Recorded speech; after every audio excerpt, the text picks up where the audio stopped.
In this episode, I fall asleep, Muba drives a car, Zan goes underneath a Camry, It's a Mark X. and a Subaru attempts to dominate the human race.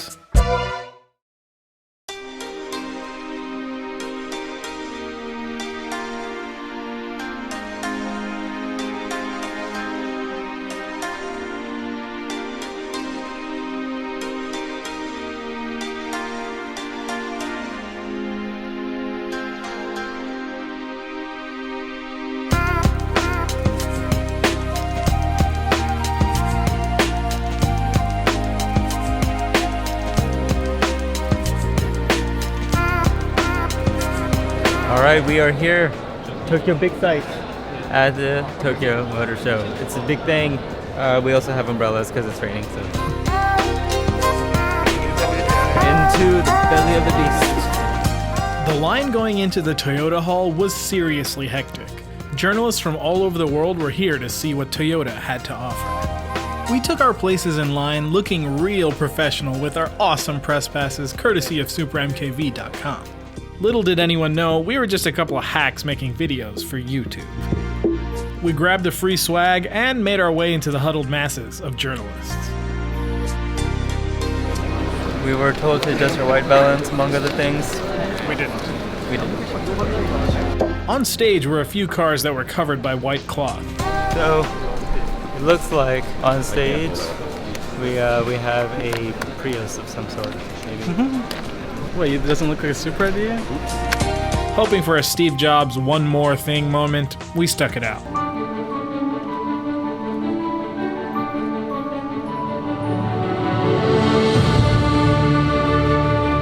Oh, wow. Awesome. Gee, the new Supra looks so good. God damn it, it's not a Supra. Turn all we wanted was that damn Supra. You give me this stupid piece of fucking shit.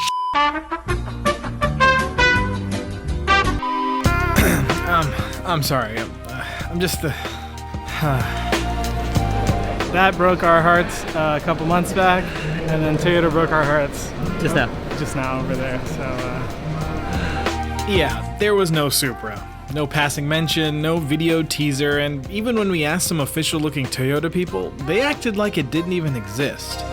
Sitting here staring at the legendary TS050 really just summed up how difficult it is being a Toyota fan in this day and age. Needless to say, this put a bit of a damper on our Tokyo Motor Show experience, so we basically spent the rest of the show talking smack about the goofy cars on display, starting with Daihatsu. This little thing had the rear suspension straight out of a trailer, and it had drum brakes smaller than quarter plates, but, with about 11 horsepower, you wouldn't really need any more, would you? It took a fridge from the 70s and put wheels on it. Nice one, Zane. They also named it CAN bus, which is just confusing. Next up on the spit was good old Volvo.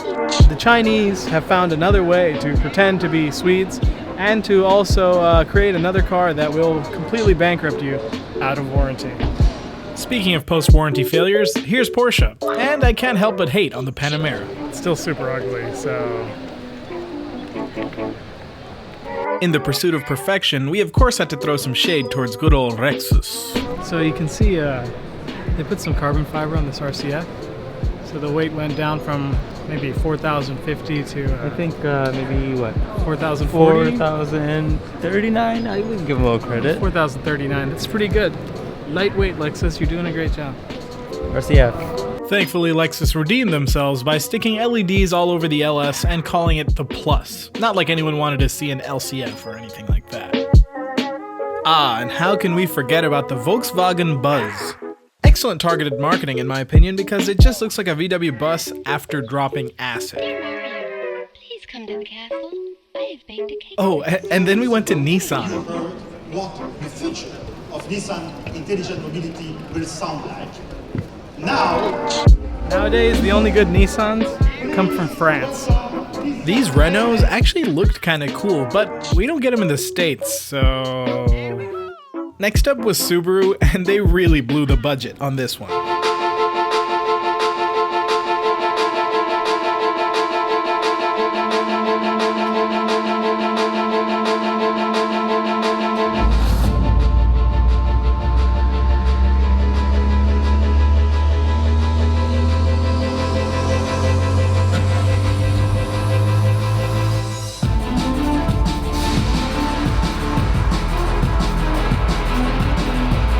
Yeah, that was super unnecessary, Subaru.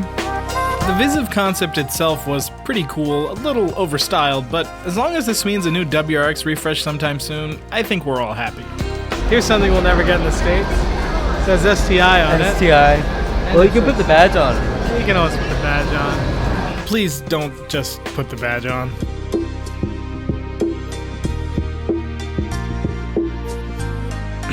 The BRZ GT300 is amazing, and there's nothing bad to be said about it. It would be nice if they won some races, though. The Civic Type R, on the other hand, just kidding, it's pretty cool. But triple poo shoots looks super dumb. But not nearly as dumb as their other concept cars. Now, don't get me wrong, I love Honda, and making EV concepts is cool and all, but this is just vaporware. Mazda was immediately after that, and their Kai concept appears to be a precursor for the next Mazda 3. It looks great, and all Mazdas drive fantastically, so I have high hopes for this. But how about another Speed 3, huh, Mazda? Walking out of the Mazda booth, though, we stumbled onto something unexpected. The BMW Z4 concept. Now, some of you may be wondering why we would care about a BMW for middle-aged men, but the Z4 platform is going to be shared with the upcoming Supra. And so while Toyota failed to deliver this morning, the Z4 concept at least gives us a glimpse into the proportions and design of the new Supra. Last on the schedule was Yamaha, who just brought a bunch of bikes and scooters. So what we have here is the new quad-turbo Yamaha tricycle. It comes in 3 different colors: white, blue, and why did I buy this? Razor, take note. That's how you make a scooter. Before we left the show, we made another round at the Toyota section. We were so flustered with the lack of a Mark V Supra that we totally forgot about the Gazoo Racing's HV Sports concept, which was an 8.6 with a wide body, a weird Saab Sensomatic knockoff transmission, and some hybrid motor action. Just like the 8.6 Targa, and 8.6 convertible, and 8.6 hatch concepts before it, this thing isn't coming to life anytime soon. But it was nice to see Gazoo Racing so prominently displayed, as they may be stepping into the limelight very soon.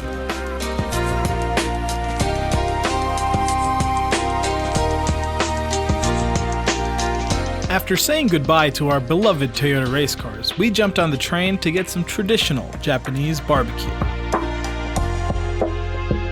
And then, of course, I went full Gaijin and spilled my green tea while vlogging.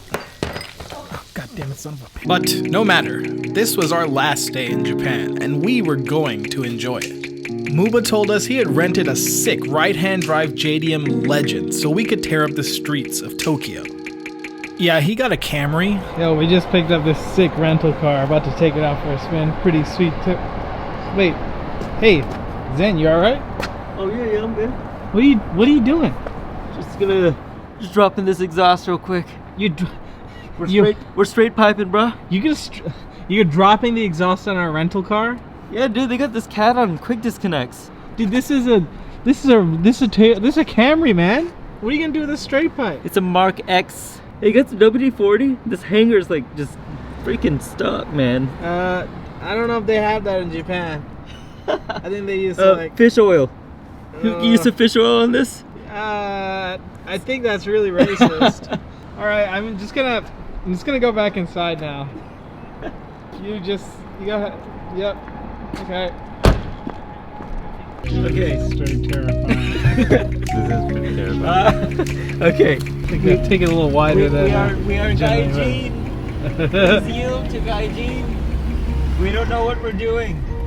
Driving in Japan was legitimately terrifying. Tiny side streets, school kids crossing every 15 yards, and the damn windshield wiper stock was where the turn signals should be. Yeah! We were way out of our element, so we dumped the car off in a rice paddy somewhere and got back on foot. Our plan was to head to Shibuya, one of Tokyo's most bustling areas. But first, the vending machines.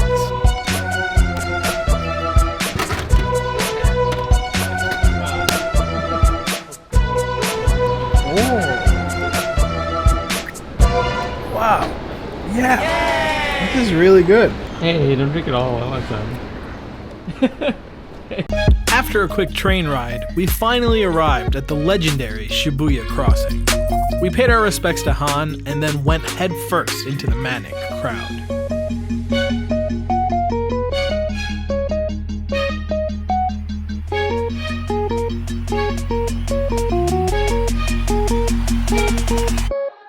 The atmosphere here is exactly what everyone thinks of when they think of Japan. Screens on every building, densely populated streets, and anime plastered all over the walls. After copping another pair of Tigers, we headed to Tower Records Tokyo, whose hip-hop section was seriously the most impressive collection of classic hip-hop we've ever seen. Alright, check it out. So we got main source, Breaking Atoms, debut Nas live at the barbecue, classic. We got MF Doom if you want to go to the underground right here. MF Doom, good to go. What we got here? We got Most Def, The New Danger, Clean. Yeah, straight out Compton. We know about all that. Illmatic, double release. I don't even know what this is. See, he's got demos. They got a disc tube full of demos. I didn't even know they had this. The Nas classics. Boom. Loving it. Oh, MC Light. They got MC Light. Where's MC Ren at? Boom, MC Ren. Wow. What? They even have MC8. Dang, this is so crazy. There's just too many options here. Zayn ended up spending all of his money on elusive underground mixtapes and strange Japanese releases of classic albums. It was pretty late by the time we left, but even this late at night, Shibuya was alive with all of its lights, Adventure Times, and even some Mario Kart. Check it out. I think we just It was a great way to cap off our last night in the land of the rising sun. And as we made our way home, we reflected on how not once did Japan fail to amaze us. Whether it was the completely ridiculous level of quirkiness, the breathtaking natural beauty, the rich cultural history, or the endless, mind-blowing, awe-inspiring, and often unbelievable variety of cars. Japan always delivered. And even though we were 6,000 miles away from the comfort of our own beds, Japan made us feel like we were home.